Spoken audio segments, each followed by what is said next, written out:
प्रधानमंत्री नरेंद्र मोदी आज गुजरात के दौरे पर जाएंगे। यहां वो कई अहम परियोजनाओं की शुरुआत करेंगे। प्रधानमंत्री का गुजरात कार्यक्रम कुछ इस तरह से है। प्रधानमंत्री सुबह 9:30 बजे अहमदाबाद पहुंचेंगे, जहां वो सबसे पहले राज्य के पूर्व मुख्यमंत्री केशुभाई पटेल को श्रद्धांजलि देंगे। इसके बाद पीएम कलाकार महेश कनोडिया और नरेश कनोडिया को श्रद्धांजलि देने उनके घर भी जा सकते हैं। बाद में पीएम मोदी केवडिया के लिए रवाना होंगे, जहां वो देश के पहले गृह मंत्री सरदार वल्लभ भाई पटेल की 145वीं जयंती पर एकता की प्रतिमा को श्रद्धांजलि देंगे। यहां राष्ट्रीय एकता परेड का आयोजन भी किया गया है। स्टैच्यू ऑफ यूनिटी केवडिया के एकीकृत विकास के लिए 17 विभिन्न परियोजनाओं का उद्घाटन प्रधानमंत्री द्वारा किया जाएगा। साथ ही पीएम मोदी 4 नई परियोजनाओं की आधारशिला भी रखेंगे। केवडिया अहमदाबाद साबरमती रिवर फ्रंट के लिए देश की पहली सी प्लेन सेवा शुरू होगी। उद्घाटन प्रधानमंत्री द्वारा किया जाएगा। केंद्र सरकार लौह पुरुष सरदार वल्लभ भाई पटेल की जयंती को राष्ट्रीय अखंडता दिवस के रूप में मनाएगी। कुलगांव में बीजेपी के 3 नेताओं की हत्या को लेकर राजनीति खूब हो रही है। 1 मिनट में पूरी खबर देखिए। कुलगांव में गुरुवार को आतंकियों ने बीजेपी के 3 नेताओं की गोली मारकर हत्या कर दी। इन तीनों नेताओं के नाम फिदा हुसैन, यातू, उमर राशिद बेग और उमर रमजान हजाम हैं। हमले के बाद पुलिस ने अज्ञात लोगों के खिलाफ मामला दर्ज कर इसकी जांच शुरू कर दी है। हालांकि पुलिस ने भरोसा दिलाया है कि इलाके को घेर लिया गया है और हमला करने वालों को जल्द गिरफ्तार कर लिया जाएगा। इस हमले पर राजनीति भी तेज हो गई है। जम्मू कश्मीर के लेफ्टिनेंट गवर्नर मनोज सिन्हा ने इस घटना की कड़ी निंदा करते हुए कहा है कि ऐसे अपराध करने वाले मानवता के दुश्मन हैं। वहीं इस मुद्दे पर पीडीपी अध्यक्ष महबूबा मुफ्ती ने ट्वीट कर इस घटना पर दुख जताया, मगर इस घटना के लिए उन्होंने केंद्र सरकार को ही जिम्मेदार ठहरा दिया। राज्य के पूर्व मुख्यमंत्री उमर अब्दुल्ला ने भी इस हमले की कड़ी निंदा करते हुए हमले में मारे गए तीनों नेताओं को श्रद्धांजलि दी और उनके परिवार के प्रति अपनी संवेदना व्यक्त की। मारे गए तीनों नेताओं में से एक नेता फिदा हुसैन कुलगाम बीजेपी युवा मोर्चा के जिला महासचिव थे। बिहार चुनाव के प्रचार में अब पार्टियां अपनी अपनी जीत करने में लगी हुई हैं। 1 मिनट में खबर। बिहार चुनाव में पहले चरण के मतदान को फिलहाल 48 घंटे भी नहीं हुए हैं कि पार्टियों ने अपनी अपनी जीत का दावा करना भी शुरू कर दिया है। पटना में एक प्रेस वार्ता के दौरान कांग्रेस नेता सचिन पायलट ने कहा कि 10 तारीख को नीतीश की विदाई तय है और 10 तारीख को यहां से एनडीए और आदरणीय नीतीश कुमार जी की विदाई तय है। महागठबंधन की सरकार बनेगी और हम प्रतिबद्ध हैं, वचनबद्ध हैं कि बदलाव आएगा, अच्छा बदलाव आएगा, एक नई सुबह होगी और बिहार के लोगों को अंत में अपने सपने साकार करने का मौका मिलेगा। वहीं पार्टी के नेता शत्रुघ्न सिन्हा ने एक बार फिर से ईवीएम पर कटाक्ष करते हुए ये कह दिया कि अगर ईवीएम में सब ठीक ठाक रहा तो इस बार लैंडस्लाइड विक्ट्री दिखाई देगी। और सबसे बड़ी बात कि हमारा नेतृत्व है हमारा तेजस्वी यादव का, मैं कह सकता हूं कि इस बार आपको लैंड स्लाइड विक्ट्री दिखाई पड़ेगी। बिहार में अभी 2 चरण के मतदान बाकी हैं और मतगणना 10 नवंबर को की जाएगी। उधर पश्चिमी चंपारण में कांग्रेस की जनसभा के दौरान अचानक से मंच टूटने से भगदड़ मच गई। 1 मिनट में पूरी खबर। एक तरफ कांग्रेस अपनी जीत का दावा करने से पीछे नहीं हट रही है, तो दूसरी तरफ प्रचार के दौरान उसके नेताओं के मंच से गिरने की खबरें लगातार आ रही हैं। दरअसल बिहार में विधानसभा चुनाव के साथ साथ कुछ लोकसभा सीटों पर उपचुनाव भी हैं। ऐसी ही एक वाल्मीकि नगर सीट पर जहां उपचुनाव के प्रत्याशी प्रवेश मिश्र और नरकटियागंज विधानसभा क्षेत्र के प्रत्याशी विनय वर्मा लोगों से वोट मांगने पहुंचे थे।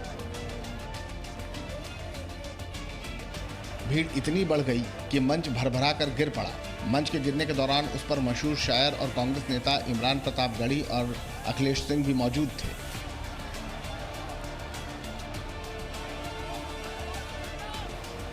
इससे पहले दरभंगा में भी कांग्रेस के एक नेता का मंच कुछ इसी तरह से गिर गया था। हैरानी की बात तो यह है कि जैसे ही नेताजी ने कहा कि भगवान को पता है कब किसे गिराना है और कब किसे उठाना है, उसी समय यह हादसा हो गया।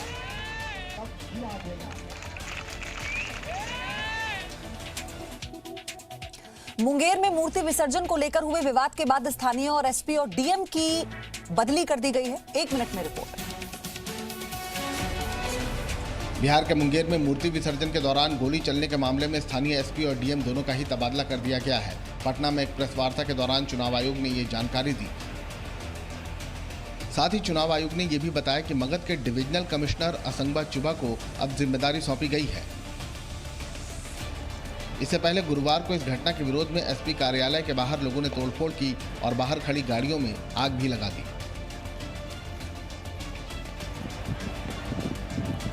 इस मामले पर एलजेपी अध्यक्ष चिराग पासवान ने सीएम नीतीश कुमार से सवाल किया है। उन्होंने कहा कि क्या बिना मुख्यमंत्री की इजाजत से वहां गोली चलवाई गई? इतना बड़ा विसर्जन हो रहा है और पहली बार नहीं हो रहा, ये हर साल होता है और इतने ही भव्य तरीके से ये विसर्जन होता है। और उसके बाद जिस तरीके से दुर्गा भक्तों के ऊपर आप गोली चला रहे हैं, क्या बिना मुख्यमंत्री की इजाजत से गोली चल गई? मुंगेर में हुई इस घटना में गोली लगने से एक व्यक्ति की मौत हो गई थी।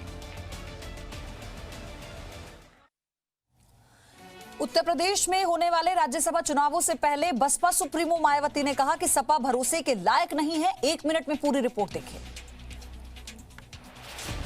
बहुजन समाज पार्टी के अध्यक्ष मायावती ने गुरुवार को एक प्रेस वार्ता में कहा कि समाजवादी पार्टी भरोसा करने के लायक नहीं है। साथ ही उन्होंने 2019 के लोकसभा चुनाव में समाजवादी पार्टी के साथ किए गए गठबंधन को जल्दबाजी में लिया गया फैसला बताया। सपा के दूसरे खड़े किए जाने वाले उम्मीदवार को हराने के लिए अपनी पूरी ताकत लगा देगी। बीएसपी जो है, इनके उम्मीदवार को हराने के लिए बीजेपी वरना किसी भी विरोधी पार्टी के उम्मीदवार को ही अपना वोट क्यों ना देना पड़ जाए। बीएसपी अध्यक्ष मायावती के हाथ मिलाने के प्रस्ताव को बीजेपी नकारती लग रही है। उत्तर प्रदेश सरकार के मंत्री सिद्धार्थनाथ सिंह का कहना है कि हमें किसी के साथ की जरूरत नहीं, जनता को योगी आदित्यनाथ पर भरोसा है।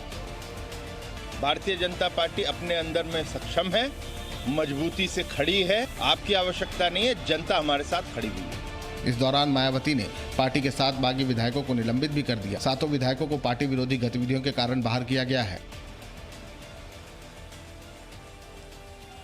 और अब आइए 1 मिनट में देखते हैं बल्लभगढ़ निकिता हत्याकांड से जुड़ी हर अपडेट।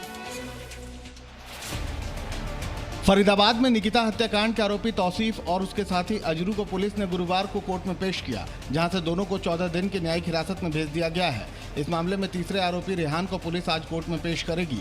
पुलिस ने हथियार मुहैया कराने वाले दूसरे आरोपी अजरू को नूह से गिरफ्तार किया था। साथ ही पुलिस ने इस हत्या में इस्तेमाल हुई गाड़ी को सोहना तवाडू रोड से बरामद किया है। पुलिस आयुक्त ओपी सिंह का कहना है कि फॉरेंसिक जांच जल्द से जल्द पूरी करके चार्जशीट जल्द अदालत में फाइल की जाएगी, ताकि आरोपियों को कड़ी सजा मिल सके। दूसरी ओर निकिता के परिवार ने प्रधानमंत्री मोदी, गृह मंत्री अमित शाह समेत राहुल गांधी से भी न्याय की गुहार लगाई है। मैं तो सभी पार्टियों से अनुरोध ही कर सकता हूं कि मुझे जल्दी जल्दी न्याय दिलाएं। राहुल गांधी जी, मोदी जी, अमित शाह जी मिलके मेरे को न्याय दिलाएं। साथ ही परिवार ने ऐसे दोषियों को तुरंत फांसी देने की मांग की है। जो ऐसे जघन्य अपराधी हैं, जो बलात्कार जैसा केस करते हैं, मर्डर जैसा करते हैं, उनको तुरंत फांसी हो, उनको 1 दिन का भी वेट ना मिले।